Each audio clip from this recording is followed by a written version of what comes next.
Hi, my name is Ray St. Arno, and I've produced a book for the Island Illustrators dealing with current and past members. I managed to find altogether 68 of them. The book sort of is a continuation of a couple of projects I've done in the past dealing with small niche groups. I like to think of them as little small cogs of our society, and you put all these cogs together and you have a functioning entity. But we all belong to these small little entities in our private lives. Anyways, this is the collection of this group of people in this particular little circle. And because they were celebrating their 25th anniversary, I thought it was really appropriate for them for me to do this with this group. And the fact that I was a member made it a little bit easier, but I would have liked to have done it even if I wasn't a member. And so I've done a couple of books like this, so and I may do another one in the future.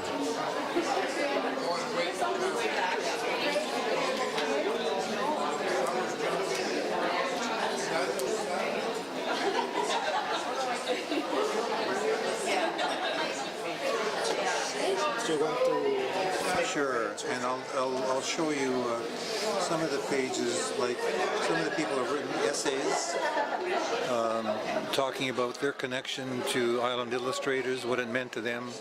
I left it really wide open as to what they wanted to write about. I just asked them to talk a little bit about what illustrators meant to them in their careers, their lives, and so they did that. And some of them wrote quite extensive pieces. Jolene Grove, for example, is a former member. She wrote a couple pieces for me, and she also did a lot of research on Island Illustrators and the world of art a number of years ago, and she used the Island Illustrators database to contact people, and she wrote a master's thesis on that information that she was to acquire. So she was very kind to sort of summarize her master's thesis and some of the work she's currently doing in her PhD. So she was a member very near the beginning, Victoria person. M.K. Pearson here is quite well known in Victoria for her stained glass. So we have a lot of stained glass pieces that she did. This is in her dining room in her house. And of course she gave me a nice little story about her relationship with Island Illustrators.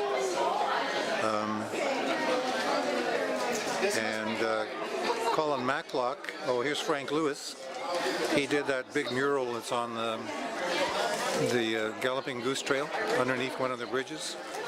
And this is a poster he designed for an early show for Island Illustrators that was at Peacock Billiards. And they're not the current location, but where they used to be. And David Goatley wrote a little piece, how important illustrators were to him when he moved here from Great Britain. And he was very isolated, and he found companionship and friendship with illustrators, and it encouraged him and helped develop his career. So this is when he was working as resident artist in the Empress Hotel last Christmas. And Colin Matlock wrote me a nice piece about the history of Island Illustrators. Because he's been involved with it from very early beginning. He's been very active in the Victoria art community. He was a board member from the Community Art Council. So we have a nice picture of him with his doing art, and he does a lot of restoration of boats, model boats for people as part of his avocations. So we have quite a wide selection of people in the different spaces they work in.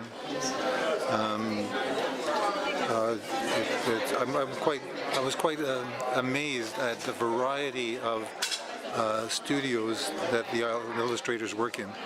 There's such a range of spaces.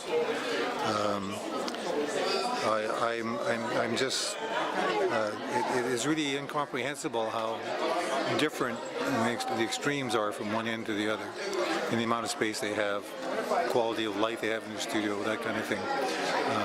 It's really, really highly variable. And so it's interesting to see where they live and work and what kind of art they make out of that space. I started this book, I guess it'd be the beginning of October last year. There was a lot of talk then about the 25th anniversary and what the Society was going to be doing, and so I broached the Society and said I'd like to do this thing on my own, a personal project, and they agreed, and so I started going through contact lists, phoning people or emailing them, asking them to be in the book, telling them what I was doing. And gradually one contact person would lead to another contact person. And I took a couple months off around Christmas because I thought people would be too busy. But after, in January, I started up again, and it's just a continuous process of finding more and more people and contacting them and making arrangements to visit them in their studio. So it meant a lot of detective work to find them, and then a lot of traveling to go to all these individual places to take photographs. On the technical side, I shot with a digital camera.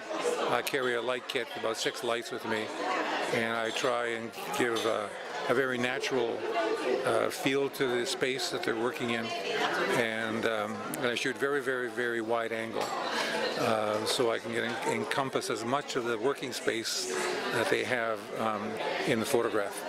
So people get a real sense of it is where this artist lives, what they see when they're working. And I've also tried to balance exposures, so if they're daydreaming and looking out the window, I can see what's outside. So I've tried to balance the indoor-outdoor exposure so you get a sense of their outdoor space, their indoor space, and how they sort of fit in that whole realm. I've made 2 versions of this book. One of them I call the Amazon version because it's available for purchase from Amazon. .ca.com, or you can buy from my webpage. It goes through Amazon anyways. So that gives me really good distribution. I have one problem with Amazon: the reproduction isn't quite as good as I would like. So I made a second version of the book. The pictures are bigger, they're 9 inches wide by 6 inches high. The reproduction is much better, the color reproduction is much better. I certainly like the bigger book much more, but it cost me so much to make it that I can't put it into a retail channel because the markups are so huge that by the time it gets to the customer, it's just outlandish. So you can buy the small one for $29.95 plus shipping off an Amazon site. The bigger book you have to buy from me through personal contact. And you can do that through my website or by email.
Yes, the Island Illustrators. It was formed by a group of people who were involved in the illustration field. And what they wanted to do was raise the profile of illustration to the public, to sort of take some of the mystery out of illustration, introduce people, and show what their work was like. And I joined in 1986, which was just at the same time that they had their first show at the North Park studio at Fran Mullis's gallery. And it just sort of led from that. And that of course put out a higher public profile, so people started to understand that there was a place for illustrators to go. And we would have these meetings and joke and laugh and sort of reinforce the reason that we wanted to illustrate things, either magazines, books, technical articles, whatever. But as the years progressed, more and more people from the fine arts started to come in because it was a very vibrant, exciting organization, and it gave them a place where they could meet other artists and people who were working in the field, and that's the way it has sort of developed year after year after year. It just, people gravitate to working artists.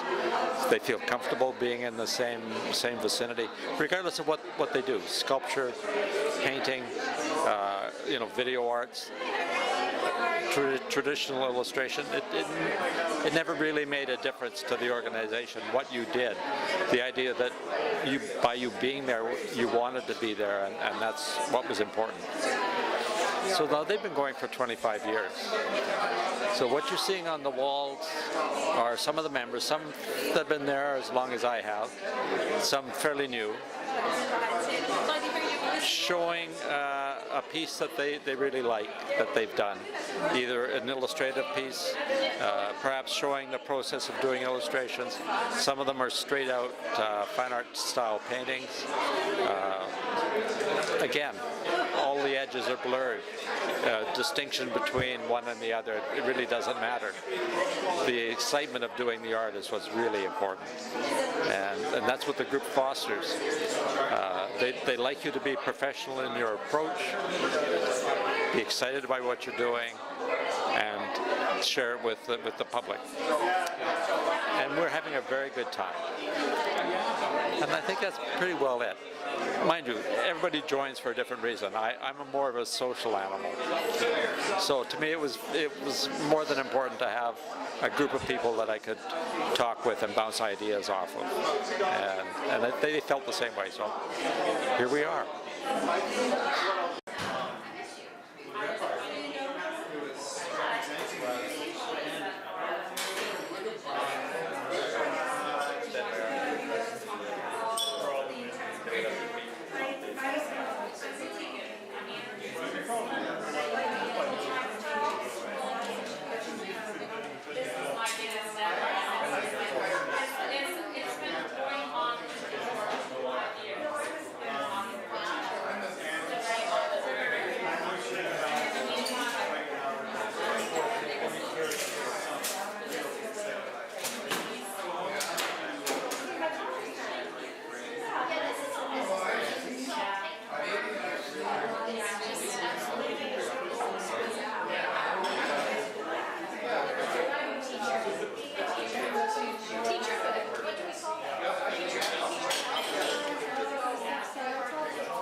Yeah,